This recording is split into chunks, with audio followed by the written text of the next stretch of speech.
नमस्कार मित्रों, मैं डॉक्टर चिंतामणि मालवी, प्रदेश उपाध्यक्ष भारतीय जनता पार्टी और विधायक आलोट अपने यूट्यूब चैनल पर आपका स्वागत करता हूँ।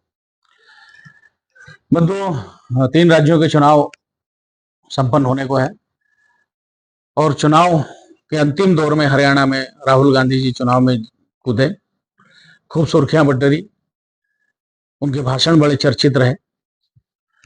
हरियाणा की एक बड़ी जनसभा में उन्होंने जलेबी के कारखाने का जिक्र किया। वो मेरा विषय आज का नहीं है, जलेबी का कारखाना। और जलेबी के कारखाने में उन्होंने कहा कि 100 लोगों का ये यदि कारखाना हो और ये 1000 लोगों का कारखाना लगाना चाहे जलेबी वाले, तो इन्हें लोन नहीं मिलेगा, क्योंकि सारा पैसा जो है अडानी और अंबानी को दे दिया गया है। पूरे समय राहुल गांधी जी पिछले 10 वर्षों से कोई ऐसा भाषण मुझे जान नहीं पड़ता कि उन्होंने अडानी और अंबानी का नाम न लिया। बावजूद इसके कि कई कांग्रेसी राज्यों में ये दोनों उद्योगपति काम कर रहे हैं। इसी के साथ एक घटना घटी इसके 2-4 दिन पहले कि वर्ल्ड वार फेयर में पहली बार डिवाइस अटैक हुआ और हिजबुल्लाह के जो मर्सिनरी सोल्जर्स हैं, प्राइवेट आर्मी है, उसके 3000 सदस्यों के पेजर फटे। पेजर का नाम जब नाम आता है तो हम भी शौक होते हैं, क्योंकि एकदम सोचने में पड़ जाते हैं, क्योंकि पेजर जो है वो 30 साल पुरानी टेक्नोलॉजी है। 90 के दशक में, 80 के दशक में पेजर आया था और उस टेक्नोलॉजी में केवल कुछ मैसेज भर आता है, फोन पर बात नहीं होती। तो क्यों पेजर का उपयोग कर रहे थे? तो इसलिए कर रहे थे कि हिजबुल्लाह को पता है कि यदि मोबाइल से बात की, संवेद या और किसी माध्यम से की, तो वो पकड़ा जा सकता है। इजराइल की जो बहुत उन्नत तकनीक है वो बातों को सुन लेगी, या जीपीएस ट्रैक होने पर हम पर हमला हो सकता है। ये तमाम बातें। तो सुरक्षा की दृष्टि से उन्होंने 30 साल पुराने डिवाइस पर गए और ये 30 साल पुराना डिवाइस उन्होंने ताइवान की कंपनी से, जब ये घटना हुई तो फिर खोजा कि भाई कहां से खरीदा, तो ताइवान की कंपनी से खरीदा। ताइवान की गोल्ड अपोलो नाम की कंपनी से जब बात की तो उन्होंने कहा कि मैंने हंगेरिया से कुछ सामान मंगाया था। हंगरी से, हंगरी से जब बात की तो उन्होंने कहा कि बल्गेरिया से कुछ सामान आया था। तो कुल करके ये संदेह गया कि भाई ये तो मोसाद का काम है। मोसाद प्रख्यात कहें या कुख्यात कहें, इजराइल की एक जासूसी एजेंसी है, उसकी संस्था है। इससे के पहले व्यक्तिगत इस तरह के अटैक होते रहे हैं, लेकिन इतना सामूहिक अटैक जिसमें 3000 पेजर एक साथ फटे हो, और वो चूंकि कमर के पर रखा जाता है तो बहुत ज्यादा नुकसान उसका हुआ, या ऊपर यदि रखा जाता है तो हार्ट पर अटैक हुआ, 20 लोग मारे गए। तो ये कहां से आया? ये जब खोज होने लगी तो स्वाभाविक रूप से ये विषय आया। तो मैं यहां ये बताना चाहता हूं कि ये यदि इतना सब कुछ मोसाद कर पाया, यदि उन्होंने किया है, तो उन्होंने इनकार किया कि हमने नहीं किया, लेकिन यदि उनके स्वाभाविक शत्रु हैं वो, तो उन्होंने यदि ये किया है तो स्वाभाविक रूप से मोसाद के जासूस तो ये डिवाइस में बम लगाने नहीं गए होंगे।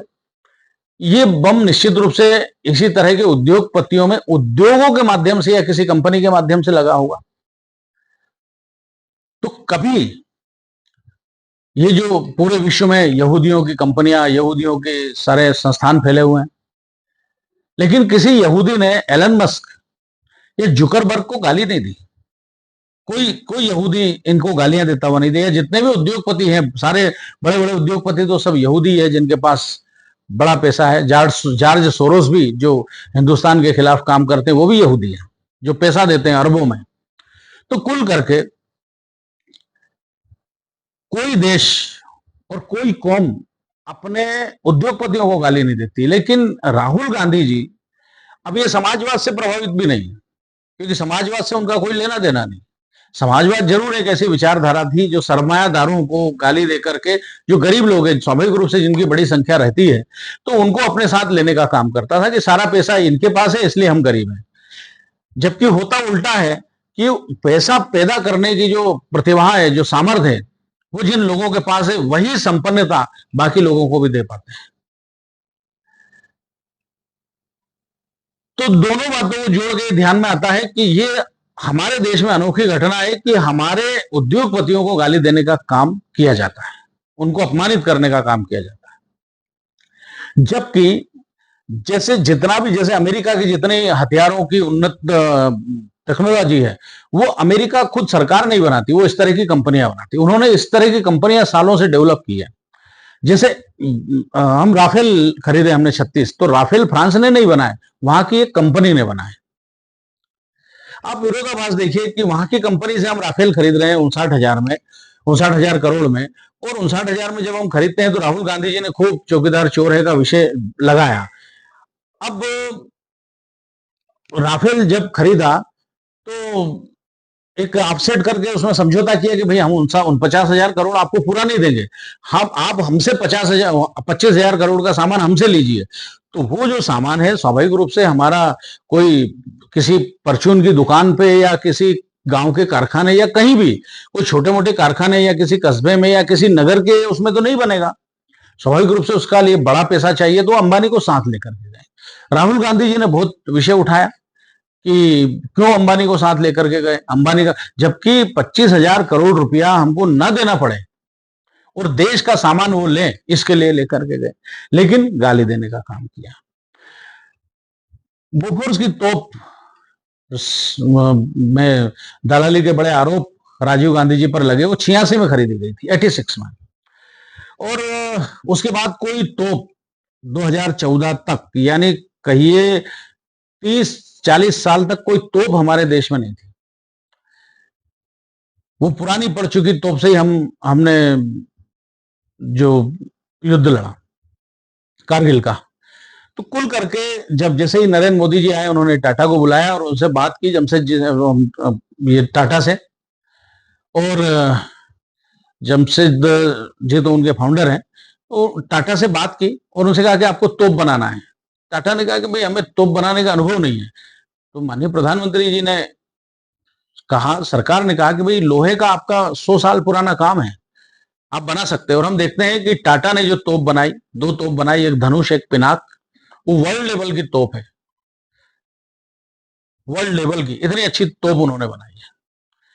उसी तरह जो अब अडानी रक्षा के क्षेत्र में भी कूदे हैं, मानव रहित विमान, स्वदेशी तोप, ड्रोन और गोला बारूद, ये सब बनाने का काम अब अडानी ने शुरू किया।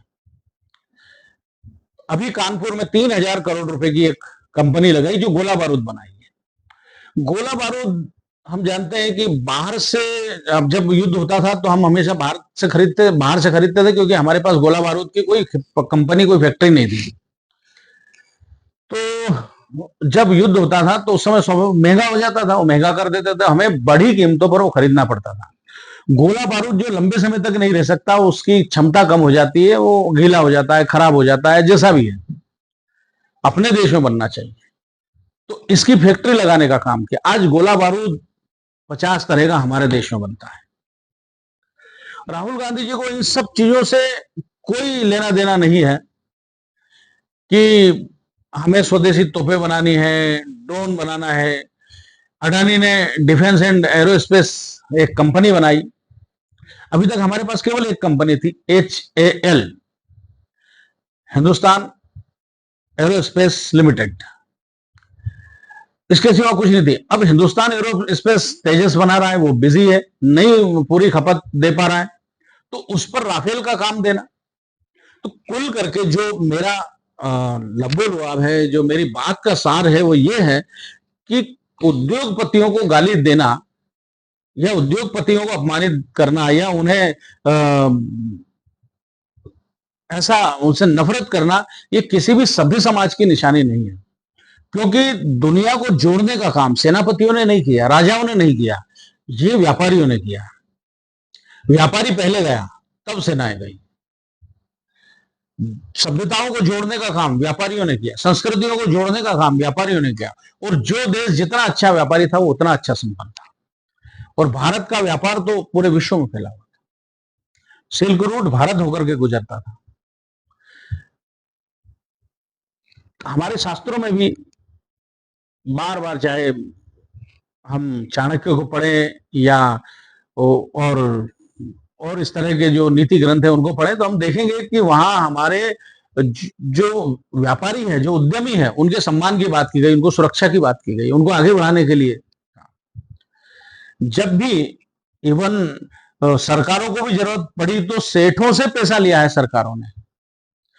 इसलिए ये जो उद्यमी है ये हमारी सामर्थ्य है, हमारी ताकत है, क्योंकि इनमें पैसा पैदा करने की प्रतिभा है। और राहुल गांधी जी में तो लगभग बिल्कुल नहीं है। मैं उनसे निवेदन करना चाहता हूं कि वो अडानी अंबानी के अपने मंत्र पर पुनर्विचार करें। जहां नीतिगत मुद्दे हो जरूर बोलें, लेकिन केवल इस बात पर कि वो नई नई कंपनियां बना रहे हैं, पूरे विश्व में व्यापार फैला रहे हैं, करोड़ों रुपए उनके पास है, अरबों रुपए हैं, तो इसलिए उनको गाली देना ये एक प्रगतिशील समाज की निशानी नहीं है। उन्हें अपने इस तरह के वक्तव्यों पर पुनर्विचार करना चाहिए। बहुत बहुत धन्यवाद। भारत माता की जय।